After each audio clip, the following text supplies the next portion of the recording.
Sir ಇಲ್ಲಿಗೆ ಕರ್ಕೊಂಡು ಬಂದ್ರಿ? ಈಗ ನಾನು MD ಅಲ್ಲ, ರಾಮ್.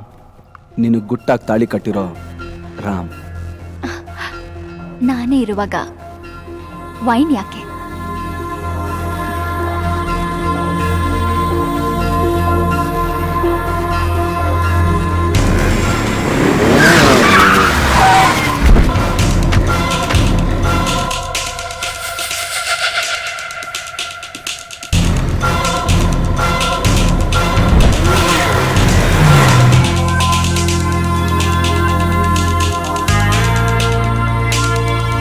ಅಣ್ಣ, ನನ್ನ ದಯವಿಟ್ಟು ಕ್ಷಮಿಸ್ಬಿಡೋಣ.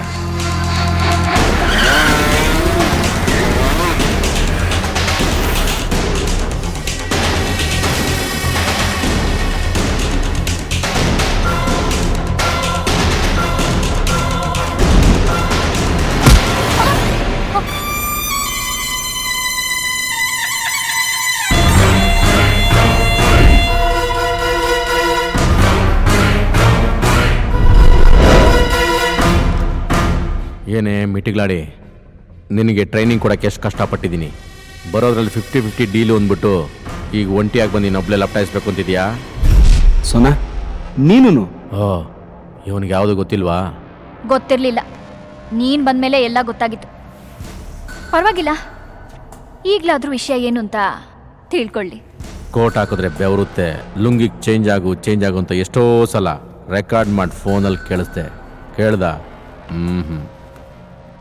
ತಗೋ, ನಿನ್ನ ಹಣೆಗೆ ಬೊಟ್ಟಿಡಲ್ಲ ಅಂದವನಿಗೆ ನೀನೇ ಹಣೆಗೆ ಬೊಟ್ಟಿಟ್ಬಿಡು. ಏನು ಹಾಗೆ ನೋಡ್ತಿದ್ಯಾ? ನಿಮ್ಮ ಅಣ್ಣನ ನಾನು ಪ್ರಾಣಕ್ಕಿಂತ ಹೆಚ್ಚಾಗಿ ಪ್ರೀತಿ ಮಾಡಿದೆ. ಅವನೇ ನನ್ನ ಗಂಡ ಆಗಬೇಕು ಅಂತಲೂ ಆಸೆ ಪಟ್ಟೆ. ಆದರೆ ನಾನು ಅವತ್ತು ಹೇಳಿದ ಫ್ಲ್ಯಾಶ್ ಬ್ಯಾಕ್ ಕ್ಲೈಮ್ಯಾಕ್ಸ್ನಲ್ಲಿ ನನಗೆ ಸಿಕ್ಕಿದ್ದು ತಾಳಿ ಅಲ್ಲ. ಏನೇ, 8 ಗಂಟೆ ಜೊತೆಲಿದ್ದ ತಕ್ಷಣ ನಾನು ಹೆಂಡತಿ ಆಗೋ ಆಸೆ, ನನ್ನನ್ನು ಮದುವೆ ಮಾಡಿಕೊಂಡು ನನ್ನ ಆಸ್ತಿ ಎಲ್ಲ ಹೊಡಿಬೇಕು ಅಂದ್ಕೊಂಡಿದ್ಯಾ ಅಲ್ಲ? ಅವತ್ತು ಅವನು ನನಗೆ ಹೊಡೆದಿದ್ದ ಏಟೆ ನನ್ನನ್ನು ಬದಲಾಯಿಸ್ತು. ಅವತ್ತಿನವರೆಗೂ ನಾನು ಅವನ ಮೇಲೆ ಪ್ರೀತಿ ಇಟ್ಟಿದ್ದೆ ಹೊರತು ಅವನ ಆಸ್ತಿ ಮೇಲೆ ಆಸೆ ಪಟ್ಟಿರಲಿಲ್ಲ. ಆದರೆ ಯಾವತ್ತು ಅವನು ನನಗೆ ಹೊಡೆದು ಅವಮಾನ ಮಾಡಿದ್ನೋ ಆ ಕ್ಷಣದಿಂದಾನೇ ಅವನ ಮೇಲಿದ್ದ ಪ್ರೀತಿ ಸತ್ತೋಯ್ತು. ಅವನ ಆಸ್ತಿ ಮೇಲಿನ ಆಸೆ ಶುರುವಾಯ್ತು. ಅದಕ್ಕೆ ಅವನ್ನ ಮರ್ಡರ್ ಮಾಡಿಸಿ ಅವನ್ ಬ್ಲ್ಯಾಕ್ ಮನಿನ, ಲೆಕ್ಕ ಇಲ್ದಿರೋ ಆಸ್ತಿನ ನನ್ನ ಹೆಸರಿಗೆ ಮಾಡ್ಕೊಳ್ಳೋಣ ಅಂತ ಪ್ಲಾನ್ ಮಾಡಿದೆ. ಅದ್ರ ಮಧ್ಯದಲ್ಲಿ ನೀನ್ ಬಂದ್ಬಿಟ್ಟೆ. ನೀನು ರಾಮ ರಾಜ ಅಂತ ಕನ್ಫ್ಯೂಷನ್ ಶುರುವಾಯ್ತು. ಅದಕ್ಕೆ ಮಂಗಳೂರಲ್ಲಿ ನಾನು ರಾಮ್ ಹೆಂಡತಿ ಅಂತ ಸುಳ್ಳು ಹೇಳ್ದೆ.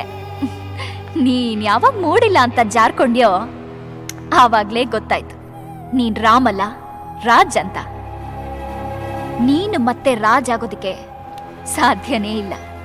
ಅದಕ್ಕೆ ನಾನ್ ಹೇಳಿದ ಮಾತನ್ನೆಲ್ಲ ಒಪ್ಕೊಂಡು ನನ್ನನ್ನೇ ನಿನ್ ಹೆಂಡತಿಯಾಗಿ ಸ್ವೀಕಾರ ಮಾಡ್ತೀಯ ಅಂದ್ರೆ ನಾನೀಗ್ಲೂ ನಿನ್ ಜೊತೆ ಸೆಟ್ಲ್ ಆಗ್ತೀನಿ. ನೋಡೋ, ಮೇಲಿಂದ ಕೆಳಗ್ವರೆಗೂ ಸರಿಯಾಗಿ ನೋಡೋ. ಇಷ್ಟ ಆಗ್ಲಿಲ್ವಾ? ಇಷ್ಟ ಆಗ್ಲಿಲ್ಲ?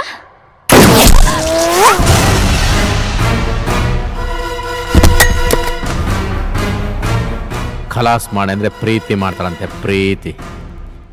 ಯಾಕಪ್ಪ ಕಾಫಿ ಕೊಡ್ತಿದ್ದ ಕೈಯಲ್ಲಿ ಗನ್ನಿದೆ ಅಂತ ಆಶ್ಚರ್ಯ ಆಗ್ತಿದ್ಯಾ?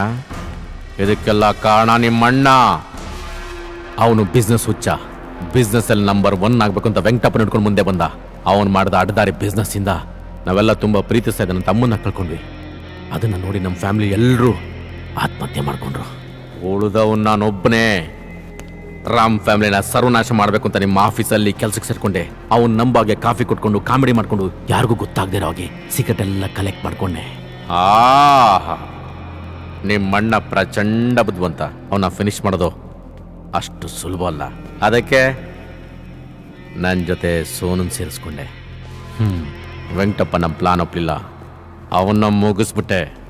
ಅವನ ಜಾಗದಲ್ಲಿ ಡೂಪ್ಲಿಕೇಟ್ ವೆಂಕಟಪ್ಪನ ಕ್ರಿಯೇಟ್ ಮಾಡಿದ್ವಿ. ನಿಮ್ಮ ಅಣ್ಣಂಗೆ ಸೋನಿಗೆ ಮಾತ್ರ ಗೊತ್ತು ವೆಂಕಟಪ್ಪ, ರಾಮಣ್ಣಂಗೂ ಗೊತ್ತಿಲ್ಲ. ಅದಕ್ಕೆ ಈ ಚೇಲಾನೆ ವೆಂಕಟಪ್ಪ ಅಂತ ತಂದು ನಿನ್ನ ಮುಂದೆ ನಿಲ್ಲಿಸ್ದೆ. ವೆಂಕಟಪ್ಪನಿಗೆ ಬ್ಯಾಲೆನ್ಸ್ ಕೊಡಬೇಕು ಅಂತ ಕೋಟಿ ಗಟ್ಟಲೆ ಹಣ ವಸೂಲು ಮಾಡಿದ್ವಿ. ನಿಮ್ಮ ಅಣ್ಣನ ಮುಗಿಸ್ಬಿಟ್ವಿ. ನಿಮ್ಮ ಅಣ್ಣನ ವೇಷದಲ್ಲಿ ನೀನು ಎಂಟ್ರಿ ಆದೆ. ಯಾರು ಎಷ್ಟೇ ಪ್ರಯತ್ನ ಪಟ್ಟರು ಯಾರಿಗೂ ಗೊತ್ತಾಗ್ದರಂಗೆ ಆಕ್ಟ್ ಮಾಡಿದೆ. ನಿನ್ನ ಅದ್ಭುತವಾದ ಆಕ್ಟಿಂಗ್ಗೆ ಆಸ್ಕರ್ ಅವಾರ್ಡು ಕಮ್ಮಿನಿ. ನಿನ್ನ ಮುಗಿಸ್ಬೇಕು ಅಂದ್ಕೊಂಡ್ವಿ. CBI ಆಫೀಸರ್ಗೆ ತಗಲಾಕ್ಬೇಕು ಅಂದ್ಕೊಂಡ್ವಿ. ನೀನು ಎಕ್ಸ್ಟ್ರೀಮ್ಲಿ ಬ್ರಿಲಿಯಂಟು. ಎಲ್ಲರ ಕಣ್ಣಿಗೂ ಮಣ್ಣೆರ್ಚ್ಬಿಟ್ಟೆ. ಸಾಲದಕ್ಕೆ ವೆಂಕಟಪ್ಪನ ಕಟ್ ಮಾಡಿ ನಮಗೆ ಬರ್ತಿರೋ ಹಣಕ್ಕೆ ಬ್ರೇಕ್ ಹಾಕ್ದೆ. ಇನ್ನು ನಿನ್ನ ಉಳಿಸ್ಬಾರ್ದು ಅಂತ ಡಿಸೈಡ್ ಮಾಡಿದ್ವಿ. ನೀನಾಗೆ ಬಂದು ತಗಲಾಕೊಂಡೆ. ನನ್ನ ಹತ್ರ ದುಡ್ಡು ಬೇಕು ಅಂದ್ಲು, ನಿನ್ನ ಹತ್ರ ರೊಮ್ಯಾನ್ಸ್ ಮಾಡೋಣ ಅಂತಂದ್ಲು. ಅದಕ್ಕೆ ಮುಗಿಸ್ಬಿಟ್ಟೆ. ರಹಸ್ಯ ಒಬ್ರಿಗೆ ಗೊತ್ತಿರಬೇಕು. ಅವತ್ತೇನಾದರೂ ನಾನು 5 ನಿಮಿಷ ಮುಂಚೆ ಬಂದಿದ್ದಿದ್ರೆ ನಮ್ಮ ಅಣ್ಣನಕ್ಕೊಂದು ಜಾಗದಲ್ಲಿ ನಿಮ್ಗಳನ್ನ ಸಮಾಧಿ ಮಾಡ್ಬಿಡ್ತಿದ್ದೆ. ಆದರೆ ಜಸ್ಟ್ ಮಿಸ್ ಆಗೋದ್ರಿ. ನಿಮ್ಮ ಮೇಲೆ ಸೇಟ್ ತೀರಿಸ್ಕೊಳ್ಳೋದಕ್ಕೋಸ್ಕರನೇ ನಾನು ನಮ್ಮ ಅಣ್ಣನ ಜಾಗಕ್ಕೆ ಬಂದೆ. ಎಲ್ಲರೂ ನಾರ್ಮಲ್ ಆಗೇ ಇದ್ರು. ಆದರೆ ನೀನು ಸೋನಾ ನಾನೇ ರಾಮ್ ಅಂತ ನಂಬ್ಕೊಂಡಿದ್ದೀವಂತ ತೋರಿಸ್ಕೊಳ್ಳೋದಕ್ಕೋಸ್ಕರ ಸ್ವಲ್ಪ ಓವರ್ ಆಗಿ ಆ್ಯಕ್ಟ್ ಮಾಡಿದ್ರಿ. ನನಗೆ ಆವಾಗಲೇ ಡೌಟ್ ಶುರು ಆಯಿತು.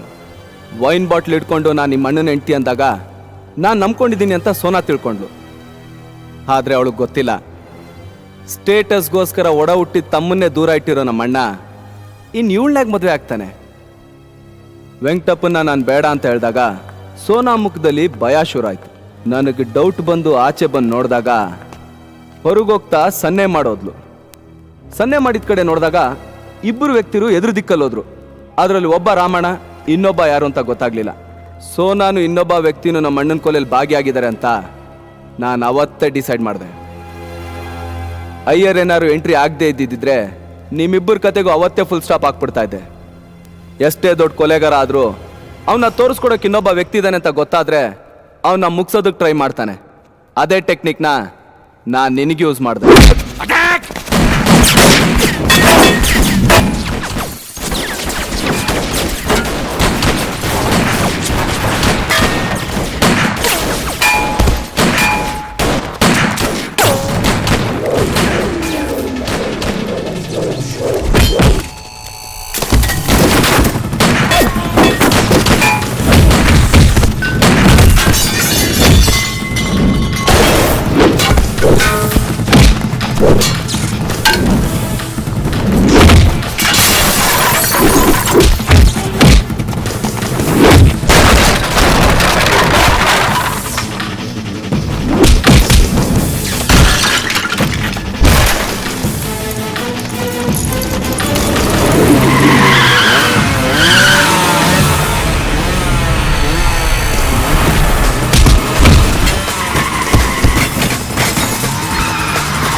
ಈಗ ನಾನು ರಾಜನ ರಹಸ್ಯ ನೀನು ಗೊತ್ತಾಗೋಯ್ತು, ನೀನೇ ಕೊಲೆಗಾರ ಅನ್ನೋ ರಹಸ್ಯ ನನಗೆ ಗೊತ್ತಾಗೋಯ್ತು.